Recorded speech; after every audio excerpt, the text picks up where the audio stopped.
नमस्कार। अब तक हमने ज्वालामुखी और ज्वालामुखी क्रिया से संबंधित सामान्य परिचय का अध्ययन किया। इसके अलावा हमने ज्वालामुखी से निकलने वाले पदार्थों की चर्चा की और ज्वालामुखी के जो विभिन्न अंग होते हैं उनके बारे में चर्चा की। अब हम ज्वालामुखी के कौन कौन से प्रकार होते हैं उनके बारे में आज हम अध्ययन करेंगे। सबसे पहले मैं ये बताना चाहूँगा कि हम इनको दो आधार पर मुख्य रूप से बांटते हैं। एक है सक्रियता के आधार पर और दूसरा है जो ज्वालामुखी का विस्फोट होता है उनमें किस तरह का उद्गार निकलता है, उसके आधार पर हम ज्वालामुखी की मुख्य रूप से इसको विभाजित करते हैं। तो आज हमने सबसे पहले सक्रियता के आधार पर ज्वालामुखी का अध्ययन चर्चा करेंगे। हम देखते हैं कि इसमें सक्रियता के आधार पर हम ज्वालामुखी को तीन प्रकारों में बांटते हैं। एक शांत ज्वालामुखी होता है, दूसरा प्रक्षुब्ध ज्वालामुखी होता है और तीसरा सक्रिय ज्वालामुखी होता है।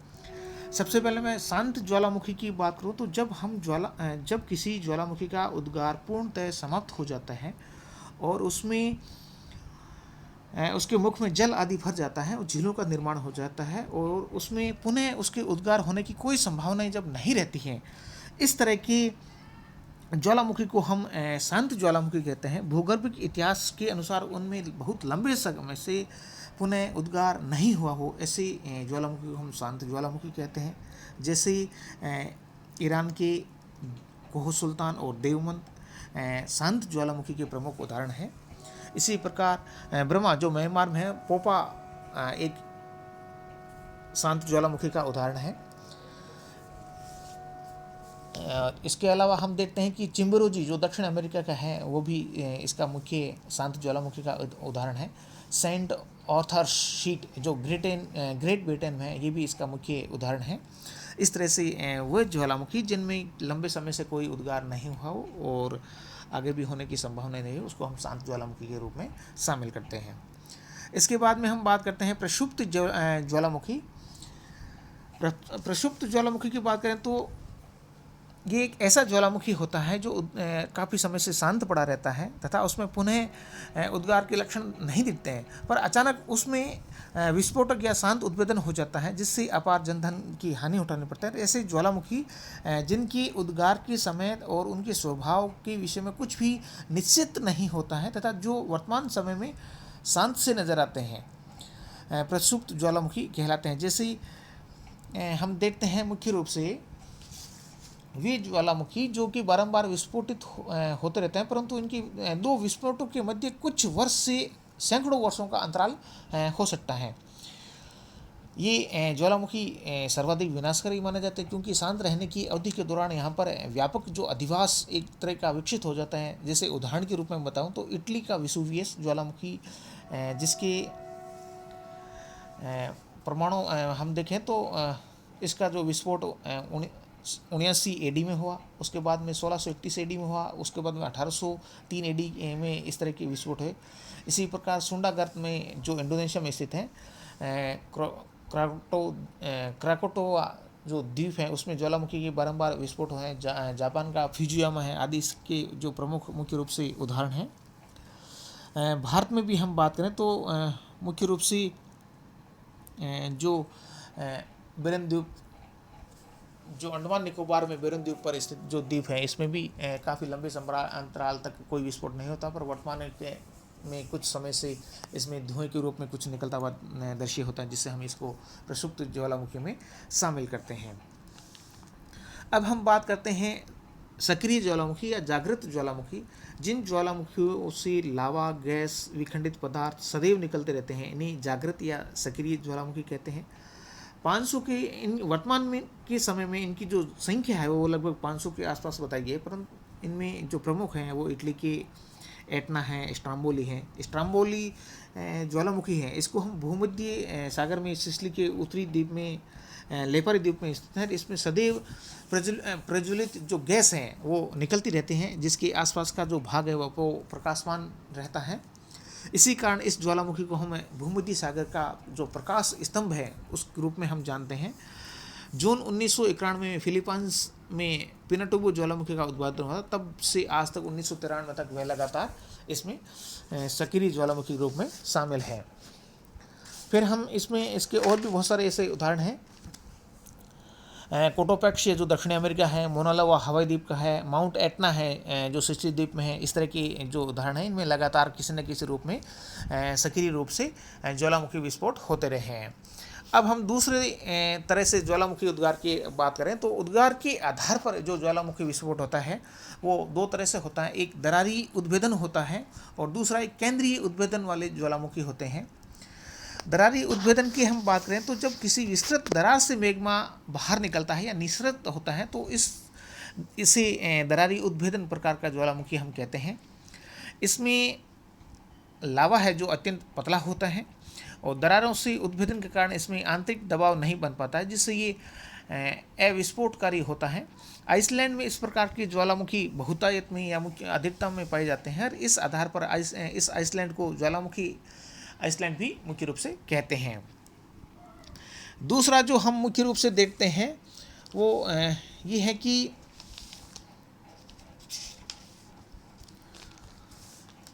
केंद्रीय उद्भेदन वाले ज्वालामुखी होते हैं, जो इनको हम कुछ भागों में हमने इसको मुख्य रूप से विभाजित किया है।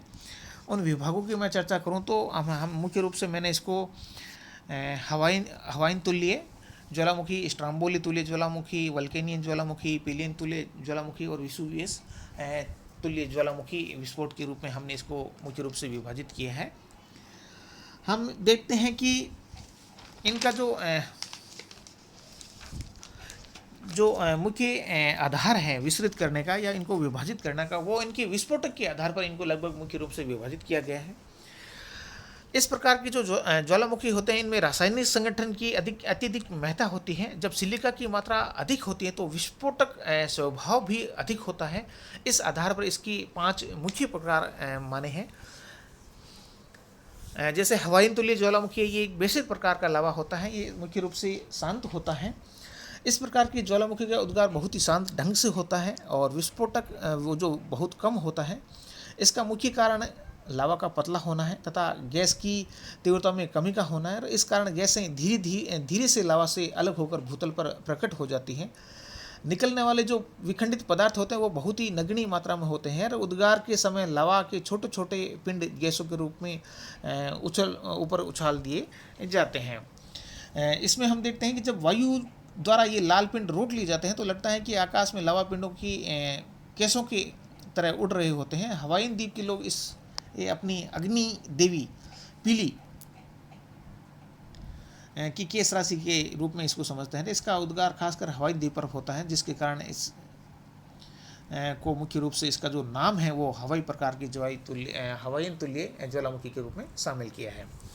दूसरा जो है स्ट्राम्बोली तुल्य ज्वालामुखी, ये इटली के सिसिली द्वीप पर पाए जाने वाले स्ट्राम्बोली ज्वालामुखी के आधार पर इसका नामकरण किया गया है। ये ज्वालामुखी अपेक्षाकृत विस्फोटकारी होता है। स्ट्राम्बोली ज्वालामुखी को भूमध्य सागर का प्रकाश स्तंभ भी कहा जाता है। इस तरह का जो ज्वालामुखी होता है प्रथम प्रकार की अपेक्षा मतलब हवाइन तुल्य की अपेक्षा अधिक तीव्रता से प्रकट होता है। इसमें गैसों के आकार में रुकावट होती है जो कभी कभी विस्फोटक उद्गार भी होते हैं। यद्यपि लावा में एसिड की मात्रा कम होती है फिर भी हवाई प्रकार के ज्वालामुखी की अपेक्षा यह अधिक पतला और हल्का नहीं होता है। तरल लावा के अत्यधिक कुछ विखंडित पदार्थ हैं जैसे ज्वालामुखी धूल हैं, झामक हैं जिसको हम फ्यूमिक कहते हैं, स्कोरिया है। ज्वालामुखी बम भी उद्गार के समय निकलते हैं जो अधिक ऊंचाई पर जाकर पुनः ज्वालामुखी क्रेटर में गिर पड़ते हैं। इस प्रकार का ज्वालामुखी जो मुख्य रूप से भूमध्य सागर के आसपास देखने को मिलते हैं। फिर हम बात करते हैं वल्केनियन ज्वालामुखी। सिसिली द्वीप के लेपारी द्वीप पर स्थित उच्च श्यानता वाले जो लावायुक्त विस्फोटकारी ज्वालामुखी उद्गार से समांतर रखने वाले ज्वालामुखियों को हम वल्केनियन तुल्य ज्वालामुखी के रूप में हम जानते हैं। हम देखते हैं कि इसमें जो लावा निःसृत होता है वो चिपचिपा और लसदार होता है।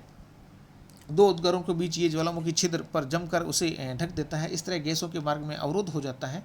परिणाम स्वरूप गैसें जब अधिक मात्रा में इकट्ठी होकर तीव्रता से ऊपर वाले जो अवरोध होता है उसको उड़ा देती है और भयंकर रूप में आकाश में अत्यधिक ऊंचाई पर ये मुख्य रूप से प्रकट होती है। इस प्रकार की ज्वालामुखी मेघ काफ़ी दूरी तक छा जाते हैं और इनका जो आकार होता है फूल गोभी के रूप में होता है। इस तरह हम के जो उद्गार हैं एसिड से लेकर पेटिक पैठिक जो होता है, सभी प्रकार का लावा इसमें मतलब बेसिक लावा का निसरत होता है या निकलता है। इस प्रकार के ज्वालामुखी का नामकरण भूमध्य सागर की जो लेपारी द्वीप है उसकी जो प्रसिद्ध वल्कनों के आधार पर ही किया जाता है। फिर हम बात करते हैं पीलियन तुल्य ज्वालामुखी। पश्चिमी द्वीप समूह में पीली देवी के नाम के आधार पर इसका नामकरण किया गया है। ये अत्यंत विनाशकारी और विस्फोटक होता है। इस प्रकार के ज्वालामुखी में नुई अर्दंतो ज्वालामुखी चमकीली मेघ जैसी आकृति बनाते हैं। हम देखते हैं कि इनका उद्गार सबसे अधिक विस्फोटक और भयंकर होता है। तो इनसे निकलने वाला लावा सबसे अधिक चिपचिपा और लसदार होता है। उद्गार के समय ज्वालामुखी नली में लावा की कठोर पट्टी जमा हो जाती है और अगले उद्गार के समय भयंकर गैसें इससे तीव्रता से तोड़कर आवाज़ करती हुई धरातल पर मुख्य रूप से प्रकट होती है और इससे निकलने वाला लावा विखंडित पदार्थ सर्वाधिक होता है। इनकी गैसों के कारण ज्वालामुखी के मेघ प्रकाशमान हो जाते हैं। इस तरह से मुख्य रूप से जो उद्गार वाले लावा होते हैं ये जो हमें काफ़ी विनाशकारी और विस्फोटक होते हैं। कुछ उदाहरण जैसे मैं इस पर चर्चा करना चाहूँगा तो हम देखते हैं कि क्राकाटाओ जो ज्वालामुखी उद्गार हुआ था जिसने पुराने शंकु का एक तिहाई भाग हवा में उड़ गया था और ये भयंकर गैस और वातावरण के कारण 17 मील की ऊंचाई पर बादल तक गिर गया था। इसके अलावा हम देखते हैं कि इसकी जो धूल व सबराग है 50 मील तक इसकी ऊंचाई पर आकाश में पहुंच गया था और ये भयंकर आवाज़ के साथ निकलता है। फिर हम बात करें विसुवियस तुल्य ज्वालामुखी की, तो यह ज्वालामुखी क्रिया अपेक्षा चौड़ी नली से संपन्न होती है परंतु सर्वाधिक पदार्थ इससे निसृत होता है और इस ज्वालामुखी का अध्ययन रोमन साम्राज्य में प्लिनी महोदय द्वारा मुख्य रूप से किया गया था। हम देखते हैं कि विसुवियस प्रकार की जो ज्वालामुखी है गैसों की तीव्रता के कारण इसका जो लावा पदार्थ है वो आकाश में अत्यधिक ऊंचाई तक पहुंच जाता है और ज्वालामुखी बादल का आकार है फूल गोपी के समान होता है। जब विस्फोटित पदार्थ काफ़ी ऊंचाई तक पहुंच जाते हैं तो गैस और वाष्प से निर्मित ज्वालामुखी बादल गोलाकार हो जाता है। इस प्रकार के उद्भदन 79 ईस्वी में विसुवियस में होता जिसका प्रक्षेपण प्लिनी महोदय ने किया था। इस आधार पर प्लिनी के नाम पर ऐसे उद्गार वाले ज्वालामुखी को प्लिनियन प्रकार का ज्वालामुखी भी मुख्य रूप से कहते हैं। इस तरह से हम देखते हैं कि ज्वालामुखी के हमने कुछ प्रकारों का अध्ययन किया। पहले हमने उनकी सक्रियता के आधार पर शांत, सक्रिय, शांत, प्रक्षुब्ध और सक्रिय ज्वालामुखी के रूप में उसका अध्ययन किया। उसके बाद में हमने इनकी जो उद्गार होता है उसके आधार पर मुख्य रूप से इनका अध्ययन किया, जिसमें हमने दो तरह से इनको देखा, एक दरारी उद्भेदन और दूसरा हमने देखा केंद्रीय उद्भेदन के आधार पर जो उद्गार होता है उसके आधार पर। केंद्रीय उद्गार के आधार पर हमने देखा है कि इसमें मुख्य रूप से हवाइन तुल्य, स्ट्राम्बोली तुल्य, वल्केनियन तुल्य, पीलियन तुल्य और विसुवियस तुल्य जो ज्वालामुखी है वल्केनियन तुल्य, इनको हमने मुख्य रूप से शामिल किया और इनका मुख्य रूप से अध्ययन किया। धन्यवाद।